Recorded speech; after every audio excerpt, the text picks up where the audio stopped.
Welcome to LeJardin the garden. Well, spring has finally made it, and right now we're getting ready to clean up the gardens and the property here that we have. Uh, First of all, what we're starting is we left some annuals in the ground uh, in the fall, and now we're here to pick these plants up and to clean out the area of any debris, especially branches. We have a lot of trees in the area, and we have some high winds that have been really uh, moving these trees back and forth. And this yesterday, we had wind conditions of up to 50 miles per hour. And boy, that's very windy. And you have to really put your hat down to keep it on your head because that wind was whipping through the area. So we cleaned up the ground itself from the branches that have fallen from the trees. And we're starting to rake up the leaves that have accumulated during these windstorms. And be careful, especially when you get into the flower beds or in the perennial beds especially. The new perennials are coming out of the ground and they're very tender. So when you use these steel rakes or very heavy type rakes, just be careful to do it very slowly and not to rip up the new growth from these perennials. And just take a time and tenderly move it back and forth. We're also cutting down the tall grasses that grew to almost 4 feet last year, and they were very nice during the winter with the snow on them, and they really look nice with a sunny day and snow on the ground.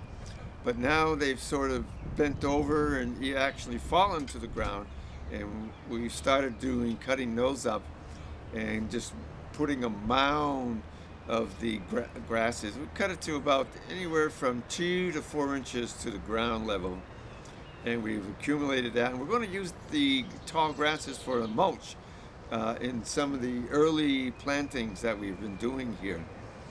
We're also cleaning the garden shed, you might say, a garage that we've accumulated, our tools, our maybe chemicals, also fertilizer.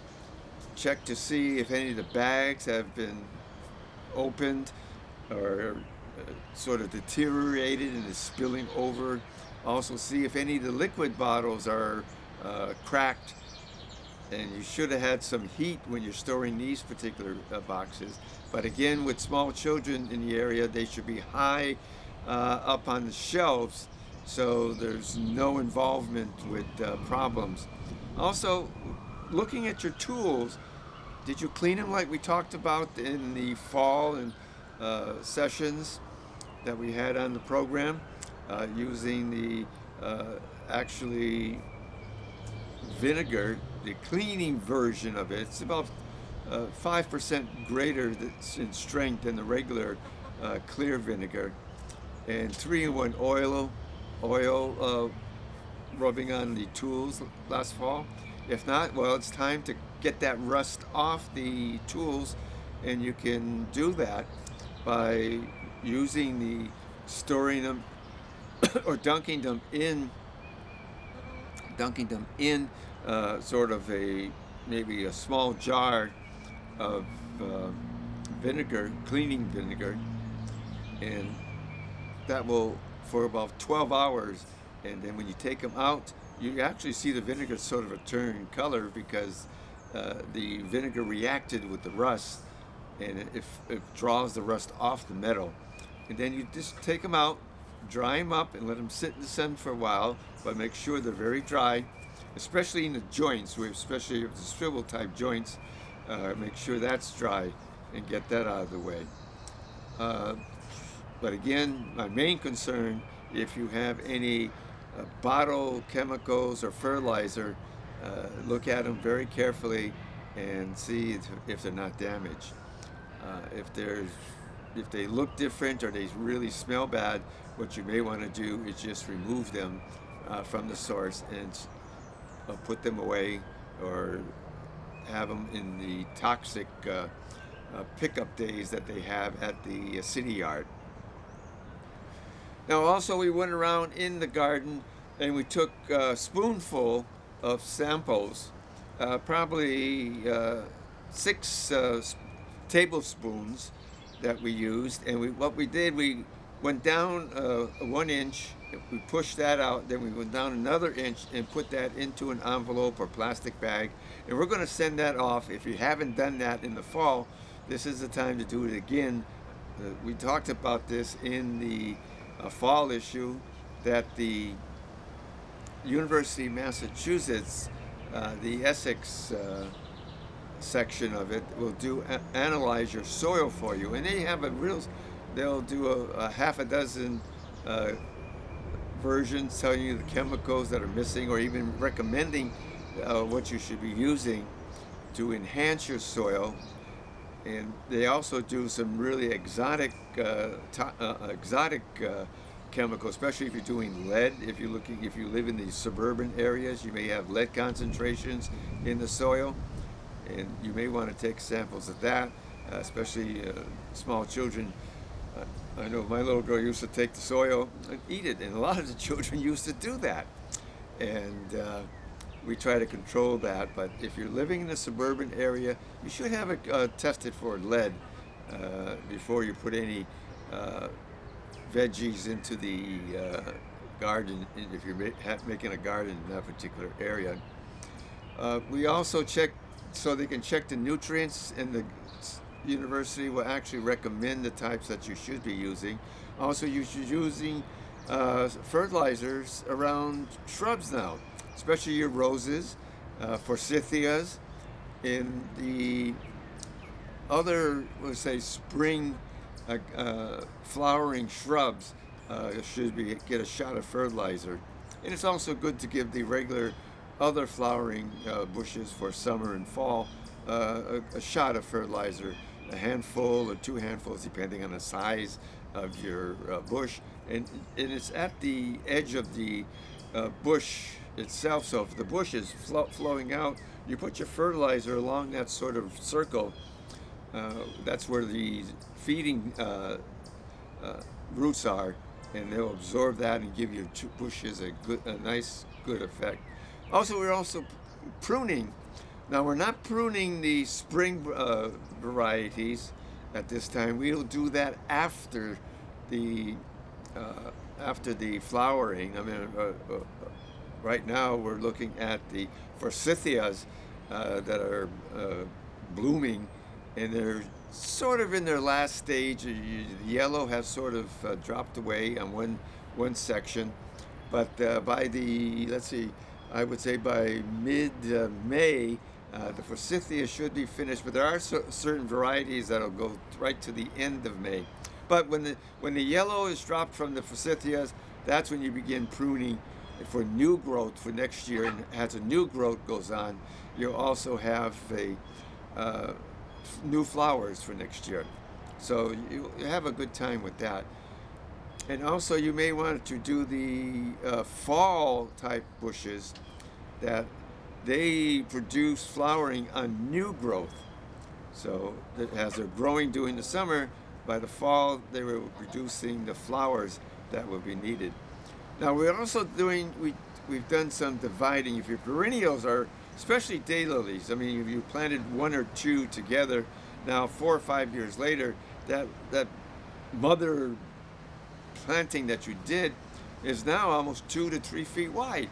So what I do recommend is to lift them and begin cutting. Now, we have we did a short clip on that. Let's go into the garden and we'll see what is going on there.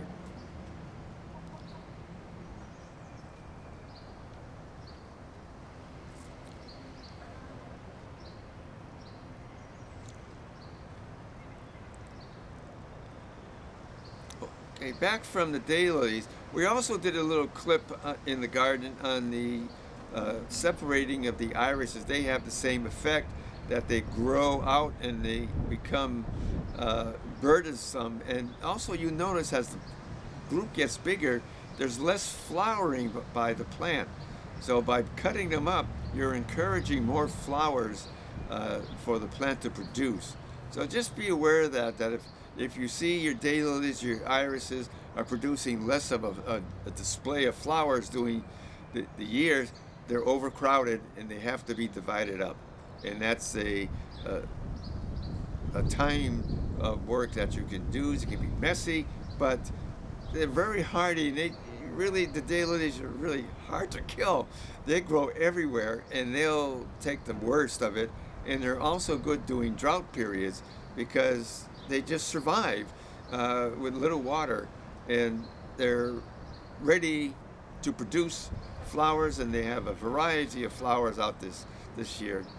And you look through the catalog, there's 2 or 3 pages, not just the orange daylilies that you see, but you'll see purple, you'll see blues and whites, and I've seen one for the red, white, and blue for the upcoming 250th birthday of the United States that they've shown in the catalog this year. It is expensive, though. Now, in previous programs, we talked about dividing plants every 3 to 5 years. What we've done, we've taken some daylilies and we took out a clump of plants, and what you're doing is you're sort of separating them, and you can continue separating them until you have one plant and it has roots on them. Also, you can take 3 small ones and just pull them apart like we're doing, and as you can see, we have a whole series of roots below here that we can plant in the ground, and they will grow into another clump in 3 to 5 years. So this, take your time, take your shovel around the major plant that you have now, and just dig up certain sections of it, and you'll come up like this, and then just take your time and just pull very lightly, and you'll get a whole section, you'll get a whole plant, and you'll have roots at it on the bottom that you can plant, and they'll grow. And you have daylilies galore. You can spread them out over the garden and enjoy the beauty of them when they bloom. Remember, clump them and just pull them apart. It may be a little tough at times, but just take your time and slowly pull. Now we have irises here that also planted as one, now has a clump of almost 7.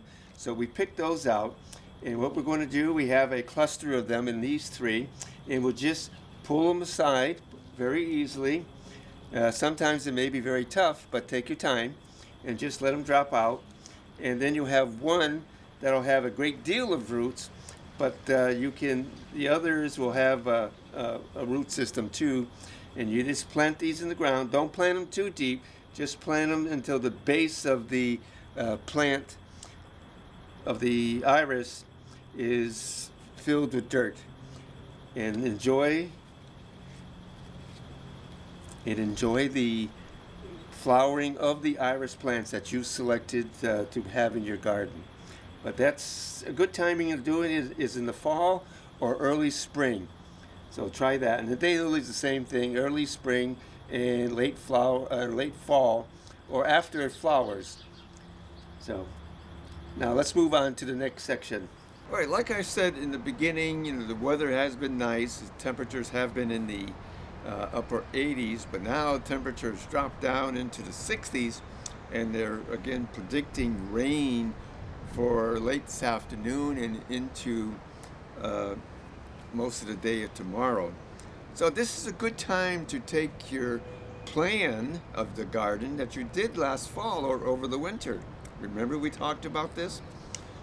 What you should be doing is taking, depending on the size of the garden, space out areas and make squares of maybe 6 by 8 or 6 by 10, depending on the size of your garden, or even small gardens of 1 by 2.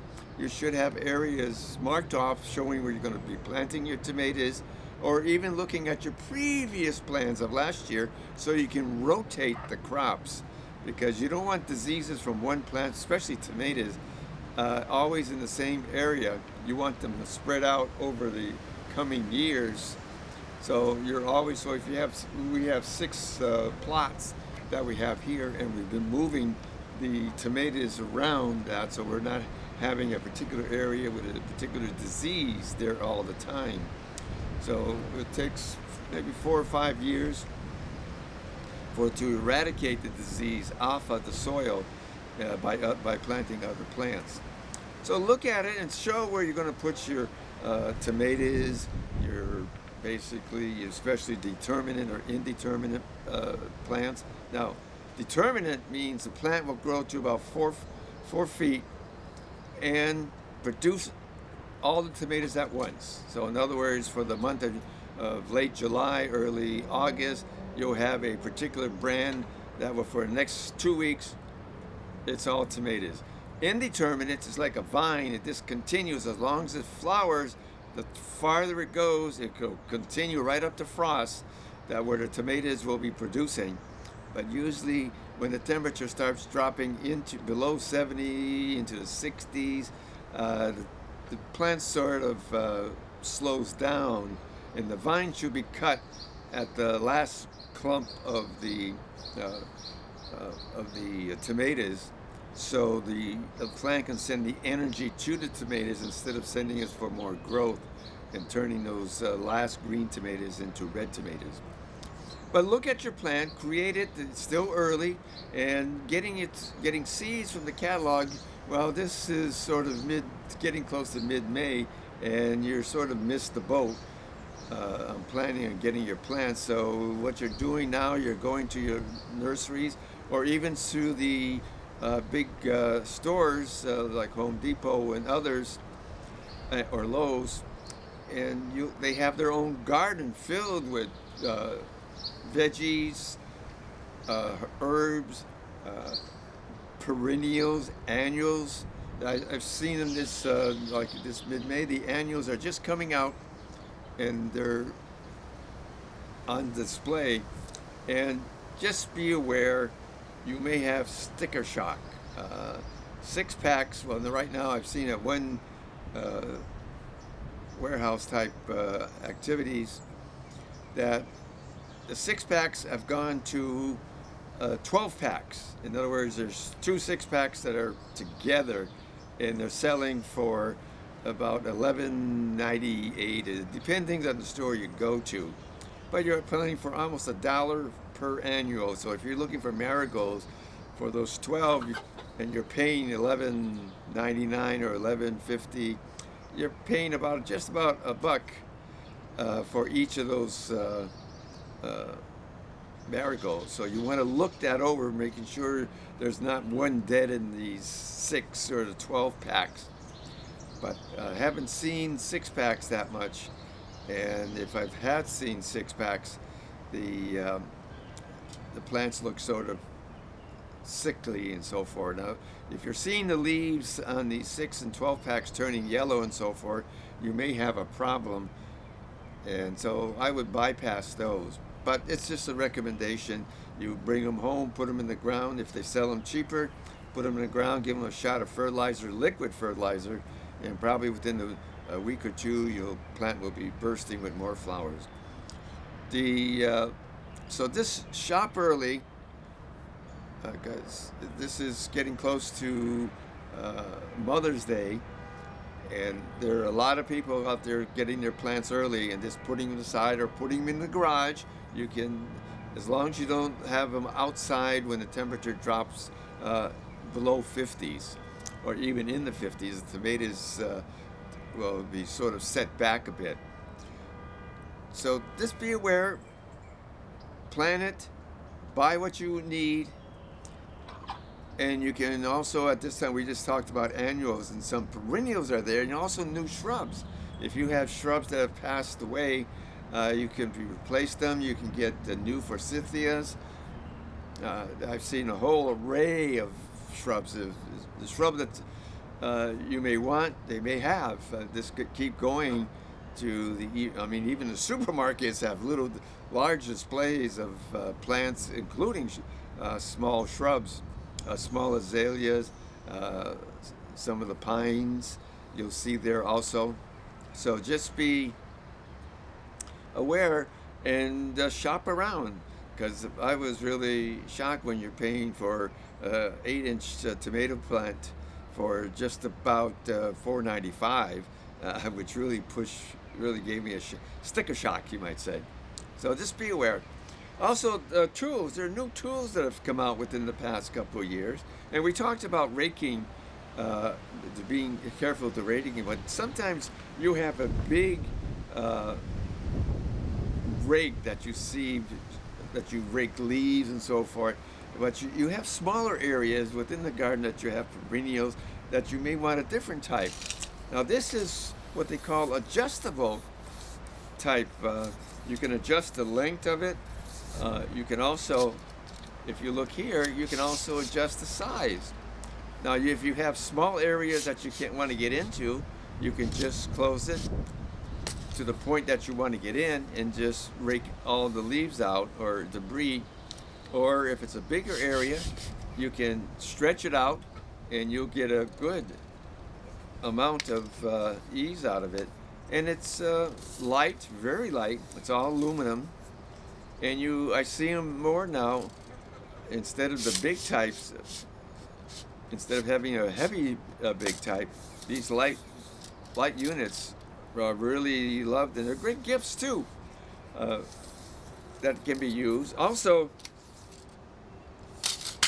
I'm in that age group that has trouble with their knees, and you want some what they call knee kneelers. And you just turn this around, and you sit down on it. Not sit down, but kneel on it. But it also, if you look at, you can turn it over, and you can use it as a seat.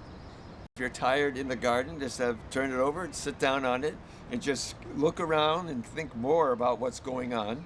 So there's a lot of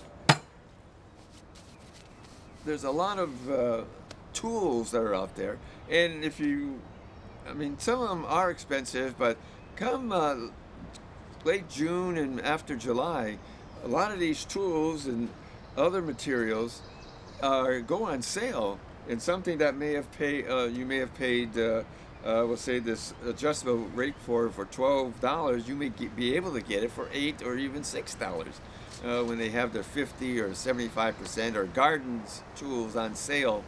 You look for that, and you'll be good at it, and you'll enjoy the lightweight and comfort that you're getting from these tools. Now you've done all this work, and it's still cool out in this weather. Temperatures still go down into the 50s and even low 40s depending on where you are. You can actually plant some vegetables that like cool weather. Some of these are the onions that we have here. You can buy onion sets. This is for red onions. I really enjoy red onions. And you get close to, what does it say, 50 bulbs for just under $6. And they're all in good condition. And when you look at them, some of them are actually starting to sprout. So these will be going in the ground sometime today to get them moving.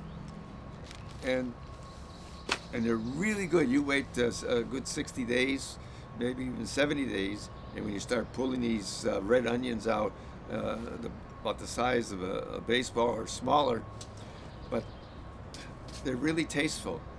They also have snow peas that you can enjoy. Also lettuce. Lettuce, you can do it by seeds, and they last for the 30-day quick crops. But you can also buy them in these warehouses or nurseries, or even at supermarkets. You can actually. This is the first time I've seen six trays, or a tray of 6 for under $3, depending on the type of lettuce that you get. Some of the exotic lettuces, I guess because of the taste of it, they may charge you a little more on that. But they unless it really freezes, they'll enjoy temperatures well into the low 40s. And just keep them watered. If it's a drought condition, I heard Massachusetts is in drought, conditions, and it needs rain. That's why we're looking forward to the rain for tomorrow. So just you can get a quick crop going in part of the garden that you have planned for the cool crops. And while you're doing that, while they're growing, in the other sections, you want to start pulling those weeds out. You don't want to be pulling weeds out after trying to get your garden in place. Prepare the ground first. Turn it over, rake it level, and then when you're ready, get that shovel, push it into the ground to put in the,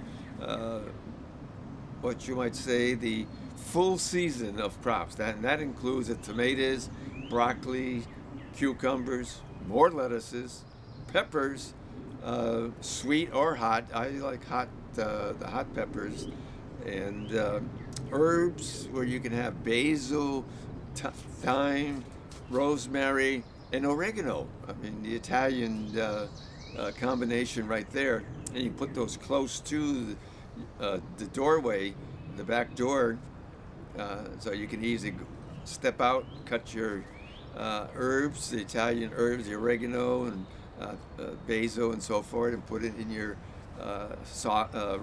tomato sauce recipes, and you'll have a good time. But pulling weeds out before and preparing the soil in the garden is an easy way. I mean, there'll be a little effort, but when you come to putting your tomatoes in, and you just push that shovel in, and the ground is sort of this, it's like powder.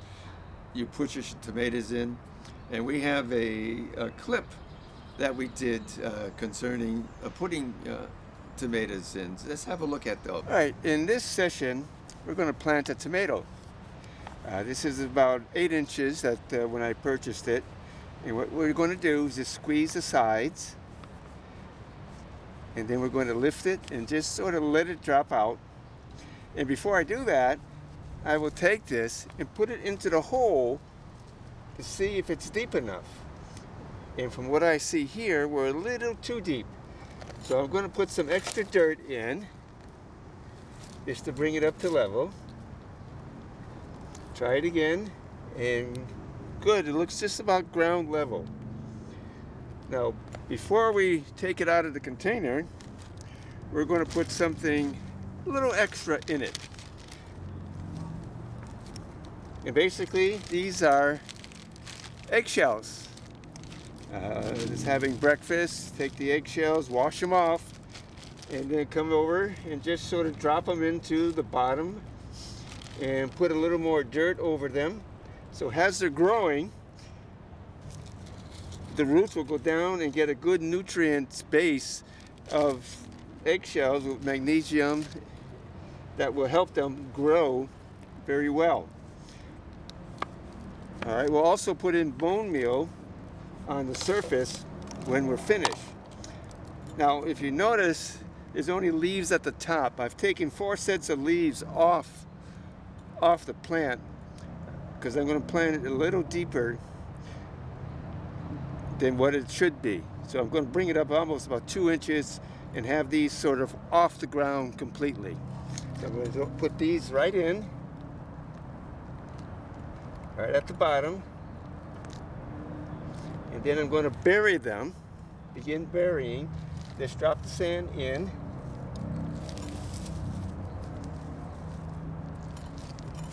I'm going to raise the level.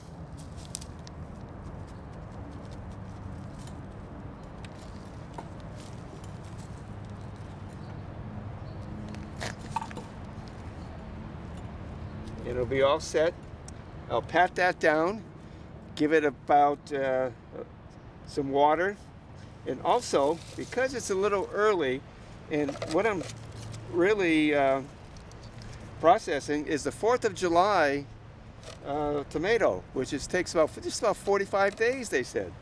So this is about mid-May. We still have, the frost date hasn't finished yet, so I'm going to give it a little protection. I have a milk container that I cut off the bottom, and I'm going to put with the support, and I'm going to put it right over the tomato and it'll be safe for when the temperatures drop in the evening. And when the temperatures stay above 50 in the evening, I'll have this removed and just put it to the side, and then remove it completely in the end. And I'll put a cage around it to give it support as it grows, continues to grow upwards to about 4 feet. This is a determinant, which the limits are basically 3 to 4 feet. The term indeterminate means it's like a vine. It'll just keep growing until the frost comes in late October at this time. So that's how I plant my tomatoes. And I'm a little early, but I'm going to take a chance. Let's go back to the studio. Now, in that clip that we did concerning how to plant tomatoes, we mentioned the eggshells. Now, the eggshells contain a great deal of calcium and also phosphorus, also some magnesium and other trace metals that help the tomato plants with their nutrient problem. But technically, when we just sort of crush the eggshells, but you can, to get the most efficient factor, you have to really a mortar and pestle type to just push down very hard and just break it up as fine as a powder that you can get, and that helps the plant to absorb faster. But we just like to just crush them and let it stay there, and it'll continue on for next year on other crops that will be planted in that area. Now, the reason we're doing that is some of the gardeners that I've talked to in the past had blossom end rot on their tomatoes at certain times of the year, and I'm telling them that the soil test that they should have done should have indicated that it was low in calcium, and you can get a product for that in the nurseries that will basically put the calcium into the soil. Bone meal is a good example of that. You can use that instead of eggshells to help the plant adjust to it. And it's not a disease, it's basically a deficiency in calcium. And the tomato cannot finish producing or creating the tomato at the end, because the calcium is all used up and there's nothing left over, so the plant, the tomato doesn't continue growing to the finish, and it just stops and it begins turning brown, and then it actually rots. It's black. So you'll see when you lift your tomato up and you look at it, and the bottom of it is all rotted and the color of black. So you want to add calcium to the soil when you're putting in tomatoes. So if you're moving your crops on a year-by-year basis, you should be putting a layer of bone meal down on the soil, or when you create the hole for the tomato, put a half a shovel of bone meal and stir the soil up, and then plant your tomato and put another layer of soil, maybe a ½ inch, and then from there you will be putting dirt, and then the plant itself, and then just pushing dirt over the plant. And it's again, you can ground down the particular eggshells, but I just like to break them down to the smallest level and just put it into the ground.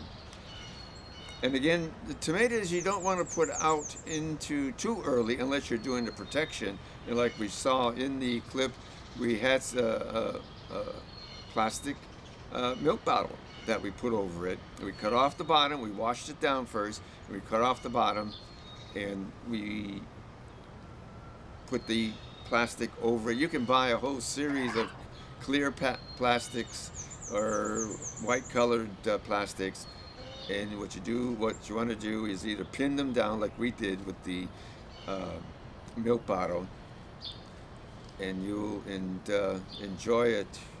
They'll be very good. But when the temperature reaches up into the 80s, then you want to remove them, because you're gonna burn the particular product that you're planting, like the type of tomato you're planting, and you don't want to do that.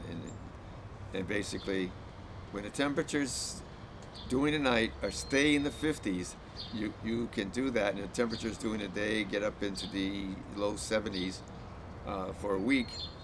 That's the time to put them in.